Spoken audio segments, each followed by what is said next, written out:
चलिए, मेरा पहला आज का क्वेश्चन है थेल्स प्रमेय 6.1।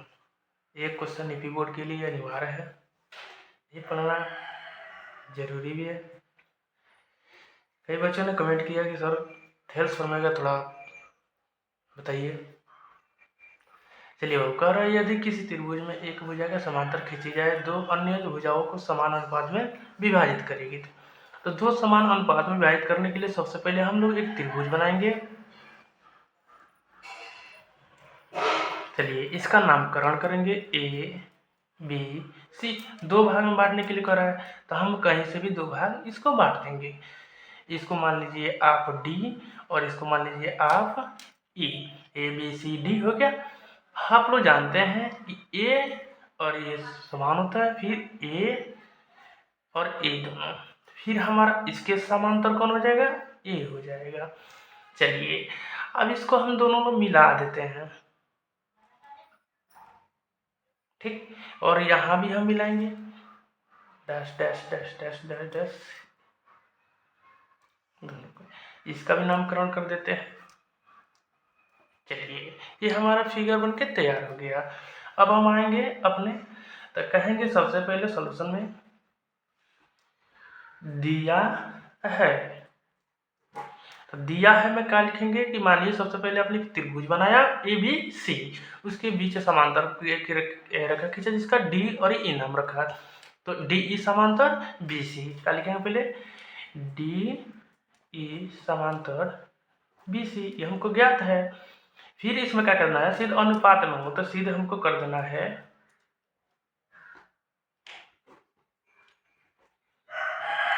सिद्ध करना है।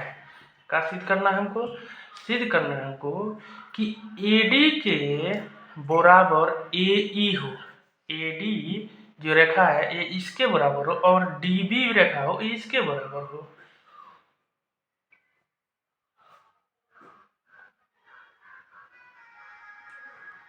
PC यही हमको सिद्ध करना है। चलिए आगे चलते हैं हम लोग। अब कहेंगे रचना। रचना में क्या लिखेंगे? जो जो इसमें मिला है, तो कहेंगे B को E तथा C को D से मिलाया और डीएम लंब बोलते हैं इसको, AC तथा EN लंब AB पर डाला। इतना हो गया आपका रचना। ये अनिवार्य है इतना बनाना, क्योंकि रचना के लिए आपको नंबर मिलता है वहां पर। अब हम आएंगे अपने प्रमाण में। इतना आपने काम कर दिया, अब प्रमाण में क्या करेंगे? तो लिखेंगे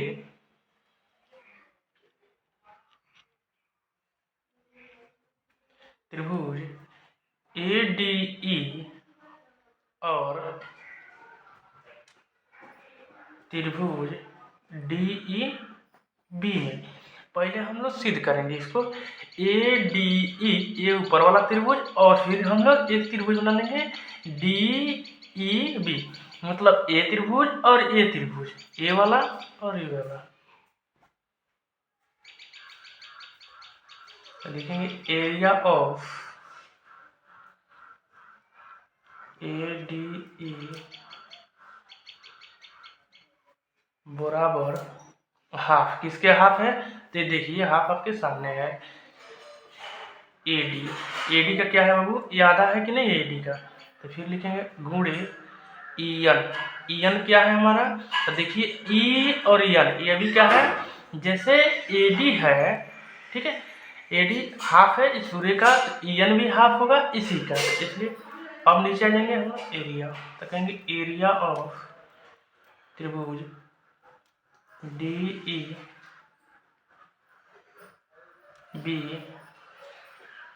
बराबर पूरे का बटा हाफ। जो इसमें काम किया वही लिखेंगे। अब यहाँ का हो गया DB, अब लिखेंगे इसको DB। डी बी हो गया। तो ये डी बी अगर इधर भी है तो ये इसके भी समरूप होगा, तो इसके भी लेंगे ई एन। ई एन से ई एन कैंसिल हो जाएगा, हाफ से हाफ कैंसिल हो जाएगा, क्या बचेगा हमारा, बच जाएगा ए डी बटा में डी बी। समीकरण नंबर इसको लीजिए 1। अब पुनः चलेंगे,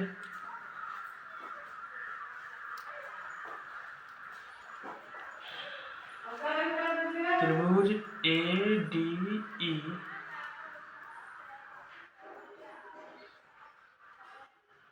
तथा त्रिभुज डी ई सी में, ठीक, ए डी ई, ये ऊपर वाला हो गया, फिर डी ई सी, एक बार इसको लिए थे तो अब इसको लेंगे में, तो लिखेंगे एरिया ऑफ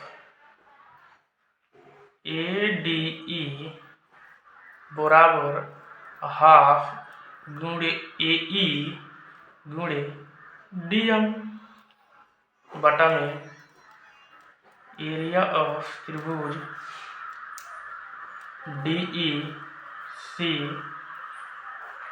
पूरे का बटा हाफ गुणे ई सी गुणे डी एम। डी एम से डी एम कैंसिल, हाफ से हाफ कैंसिल, तो क्या बचेगा हमारा ए ई बटा में ई सी। समीकरण नंबर इसको बोलेंगे 2। अभी यही कहाँ से है, जैसे आपने लिखा है ए डी ई, देखिए इसमें ए ई जो है, ये रेखा है हमारा, ये हो गया, और क्या हो जाएगा इसके तरफ कौन हो जाएगा, समांतर, इसके समांतर हो जाएगा डीएम। क्योंकि क्या है, आप लोगों ने 9th में पढ़ा होगा कि दो समान रेखाओं के बीच बने त्रिभुज एकदम समांतर होते हैं, वही ये रेखा है, ठीक है ना, एक त्रिभुज के समांतर होगा। फिर देखिए ईसी जो है, ईसी है रेखा, इसके समान कौन होगा, ये होगा डीएम। जब ये होगा तो ये भी तो हमारा, जब ये दोनों बराबर तो ये हो गया, तो इसके बराबर कौन हो जाएगा, ये हो जाएगा। समीकरण नंबर 2। अब कहेंगे हम कि एरिया ऑफ डीईबी बराबर एरिया ऑफ त्रिभुज डीईसी, ये दोनों हमारा समान हो जाएगा। तो समीकरण 1 और 2 से क्या हो जाएगा हमारा, मिलता है कि ए डी बटा में डी बी और ए ई बटा में ई सी, यही हमको प्रूफ करना था।